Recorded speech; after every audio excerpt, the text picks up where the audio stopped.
বিএনপির মহাসচিব মির্জা ফখরুল ইসলাম আলমগীর বলেছেন, পরিকল্পিতভাবে ভয়াবহ অবস্থা তৈরির চেষ্টা হচ্ছে, আন্দোলনকে ভিন্ন দিকে নেওয়া হচ্ছে, এমন কিছু কাজ হচ্ছে যার মধ্য দিয়ে ফ্যাসিবাদের ফিরে আসার সম্ভাবনা বেড়ে গেছে।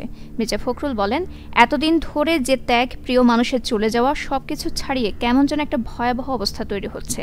অত্যন্ত পরিকল্পিতভাবে পতিত ফ্যাসিবাদ এই অবস্থা তৈরি করছে।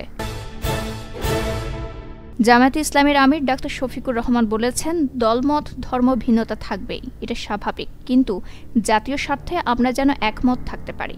শুধু ইসকন নয়, জাতীয় স্বার্থের বিরুদ্ধে যারাই যাবে তাদের বিরুদ্ধে পদক্ষেপ নিতে হবে। আজ বৃহস্পতিবার রাতে রাষ্ট্রীয় অতিথি ভবন যমুনায় অন্তর্বর্তী সরকারের প্রধান উপদেষ্টা ডক্টর মোহাম্মদ ইউনূসের সঙ্গে সাক্ষাৎ শেষে তিনি এসব কথা বলেন।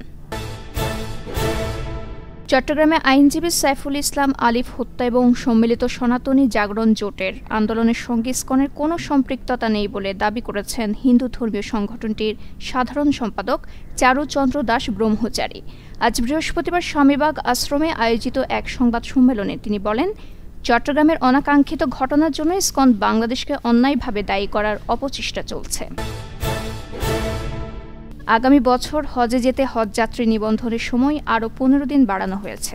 আগামী 15 ডিসেম্বর পর্যন্ত হজে নিবন্ধনের সময় বাড়িয়ে বৃহস্পতিবার ধর্ম বিষয়ক মন্ত্রণালয় থেকে বিজ্ঞপ্তি জারি করা হয়েছে।